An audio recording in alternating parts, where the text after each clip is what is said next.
Hey everyone, this is Paul Gale from paulgalenetwork.com, and thank you for joining me today for video game news.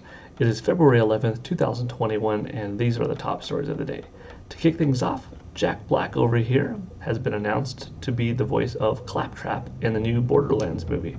It's kind of cool because for the last few days we've received new updates for the Borderlands movie, each day having a new actor tied to a character from the franchise. So now we've got Jack Black added to the mix, and I think that's pretty cool. I'm looking forward to hearing him as Claptrap.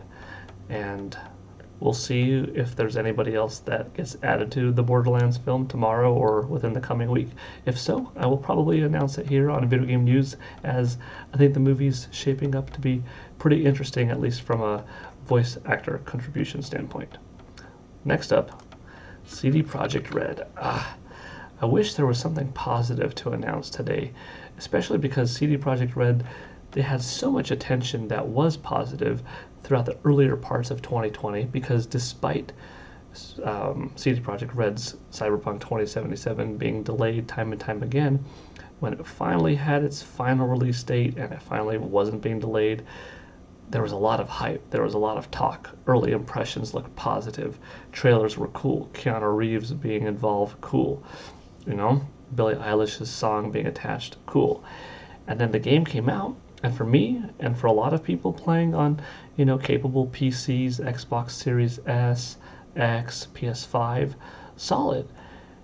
But then came the majority of people, perhaps on PS4s or base Xbox Ones, right? Playing the title and having loads of problems. And then came the class action lawsuit. And then came the stories of unfair wages or, crunch time being mind-boggling. Some of that stuff is kind of understandable. If you're in a video game environment, there is going to be times where you're working, 40-hour plus, 60-hour plus weeks. Hopefully you're well compensated. Maybe you get some type of extra percentage when a game does well. At least that would be making up for some of that extra time. But all that said and done, things were balancing out. And then, we found out that we'd be getting some patches, some free updates. Okay, so they're trying to right the wrongs. Still kind of stings that they didn't reveal everything ahead of time of what the game looks like on all consoles, but fine. A good amount of people were enjoying the game quite a bit. And then came the doozy a couple of days ago, and we have an update now. CD Projekt Red was involved in a cyber attack, and they shared it here. I don't have to read the whole thing to you necessarily, but basically on the dark web, people found their files, people found information potentially going into employees, potentially going beyond that into fans' credit card information. Who knows the full extent of it? CD Projekt Red said that they don't think that it's going to be that involved where fans and stuff like that are going to be hurt by this, or employees' personal information, but script documents, workings behind the scenes on CD Projekt Red's Cyberpunk 2077 and The Witcher 3, amongst other things.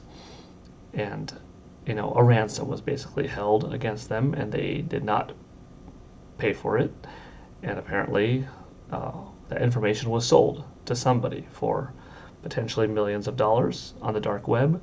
So someone out there has purchased a whole lot of what this company is working on, and it'll be very interesting to see what's the development out of this. It's one of those things that, two wrongs don't make a right, and it's sad to see what happened, because this is not the way to go about doing something, this type of retaliation. You have very capable fans out there, and you have very capable enemies out there, and sometimes one can turn into the other very quickly.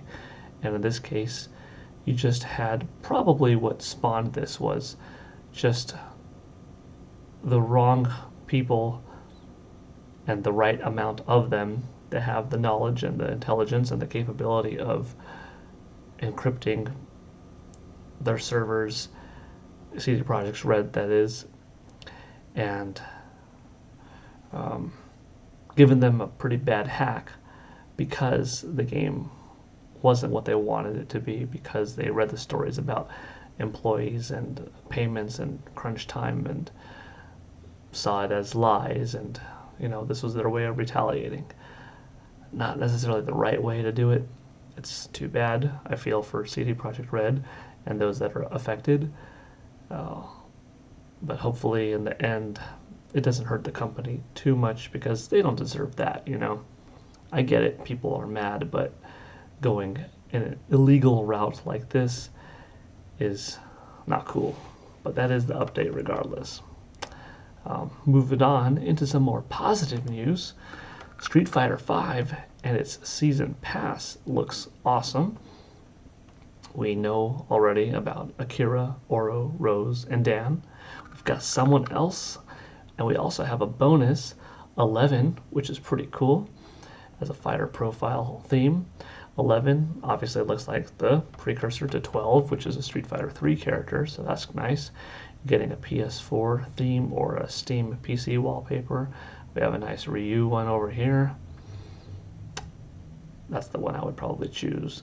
You got 26 new costumes, a couple of new stages, extra colors, and 5 battle costumes, 6 titles, 100,000 in fight money. Yeah, plenty of stuff. I'm mostly interested in who's this last character going to be, but I will try them all out, and I'm looking forward to Rose next, because Rose was a cool one, like I mentioned the other day in the reveal, since the Street Fighter Alpha games, and I welcome her coming back. Moving along, this one in particular is really exciting. Ratchet and Clank has a release date. The new title coming out on PlayStation 5 as a console exclusive from Insomniac Games, which just looks great, is launching this June 11th. Ratchet? Who?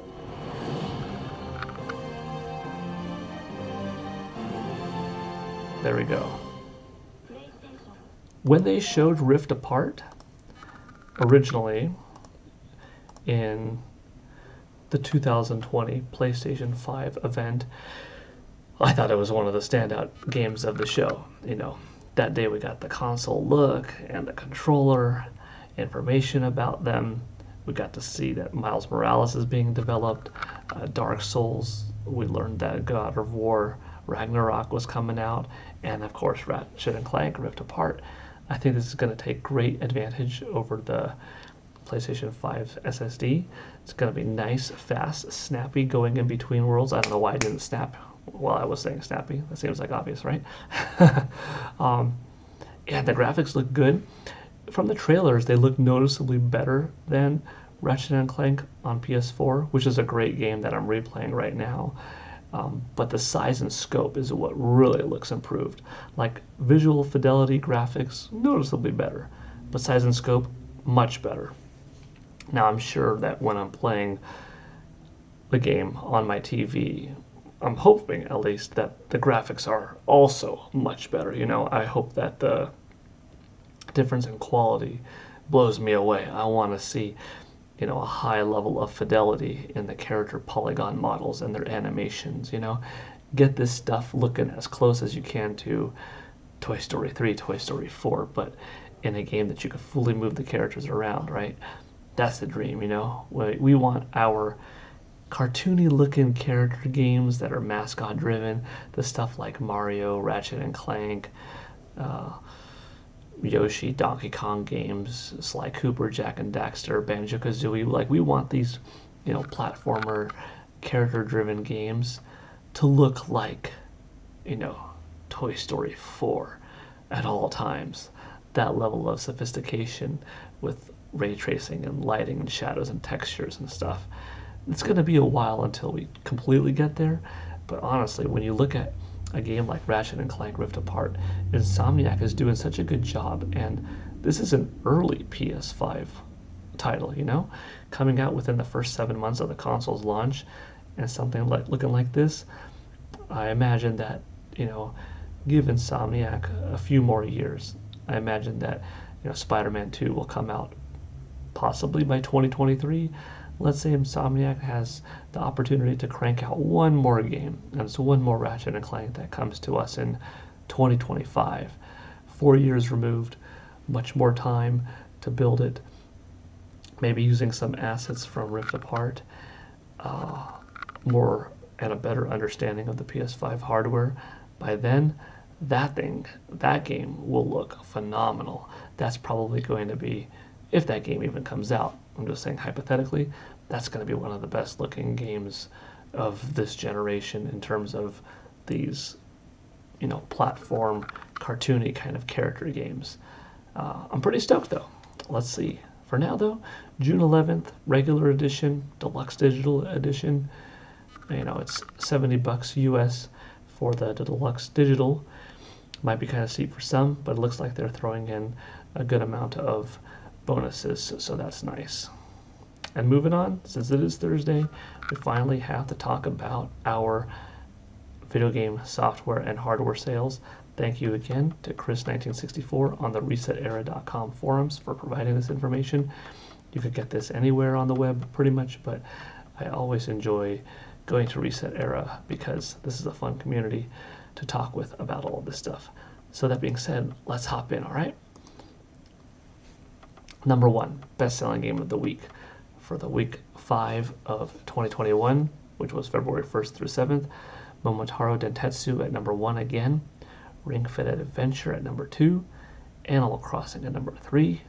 Mario Kart 8 Deluxe at number 4. It actually went up 1% over the previous week. Super Smash Bros. Ultimate at number 5. It went up 7% from the previous week. Minecraft on Nintendo Switch at number 6. Splatoon 2 at number 7. Pokemon Sword and Shield at number 8. Clubhouse Games 51 Worldwide Classics at number 9. And at number 10, on PlayStation 4, Neo 2 The Complete Edition. As another week where we saw a split of 9-1 Nintendo Switch to PlayStation 4. There could be a PS5 title in the top 30. We'll find that out a little bit later. But for now, it's a down week compared to last week in both hardware and software. You'll see the hardware part in a moment, but still 2 games managed to go up, of course being Mario Kart and Smash Brothers. So pretty interesting. No blockbuster sales numbers this time around, but still an overall solid week, especially if you're on Nintendo's side of the fence. And in hardware, here's where you could see 88,000 units for Nintendo Switch this week compared to 114 last week. So that is down. It's also down for the first time this year from last year's respective numbers by about 12,000, but not bad, still respectably holding on there. The year-to-date is 963,000 for Nintendo Switch compared to last year's 742,000 at this point. So we're still looking at, over 200,000 more, 221,000 more, in fact, than last year. Will Nintendo Switch beat 2020's records? Time remains to be seen. Week 11 is going to be interesting with Animal Crossing, but before Week 11 hits, we have brand new red, blue Nintendo Switch coming out tomorrow worldwide, the Mario Edition. We've got 3D World plus Bowser's Fury coming out tomorrow. We've got Monster Hunter Rise coming out, like in that late March block, week 13 or so. So overall, it's going to be a close race between 2021 and 2020. PS5, it dropped this week, 13,000 compared to last week's 25,000. PS4 is down at 3,200. 3DS actually went up 824, and Xbox Series brand of platforms down 313. It was kind of nice last week having over 1,000 Xbox consoles out there and 25,000, a healthy number of PS5s. And then it looks like just once again the stock went down. I mean, you've got interest being partial to blame, but stock is the main culprit here, I think. I would even be willing to say that not as much stock was sent out this week for Nintendo Switch so that they could really load up heavy for this week that we're in right now, because specifically this weekend, that Friday through Sunday, is going to make up the bulk of this 7-day section of sales thanks to the new Nintendo Switch Color and the new Mario game, right? But as always, it's exciting to talk sales talk, at least for me. Hope you're interested. That's why I also chose, and probably going forward, on my Thursdays when I handle the Famitsu sales charts, I will probably put them at the end because I know some of you like it and some of you enjoy listening to the whole day's worth of video game news with PGN, and some, don't care necessarily for the sales part, yet want to hear the rest. So when you get to the sales part, at least okay, if I want to tune out, no offense taken, that'll be the end, and then all you'll miss is the outro. Unless if you just skip to that outro, then you would see that too. But anyways, that's probably what I'll do going forward. Keep this section to the end of my videos. Well, with that being said, the outro for today. Thank you for watching. As always, I appreciate it. Look forward to hearing what you have to say in the comments. Let me know what you thought of anything today. CD Projekt Red, how do you feel about that? Whether you agree or disagree, like or dislike CD Projekt Red for any of the things that they did, positively or negatively. Do you think they deserve this type of, attack on their system, on their servers, blocking them out of stuff, holding them for ransom, and so forth? Or do you think that was not cool? What do you think of Jack Black going to be in the Borderlands movie? What do you think of Ratchet and Clank? Are you excited for that? And what do you think of the sales? Just because it's always good to hear your thoughts. All right. Thank you again. Have a good one. Bye.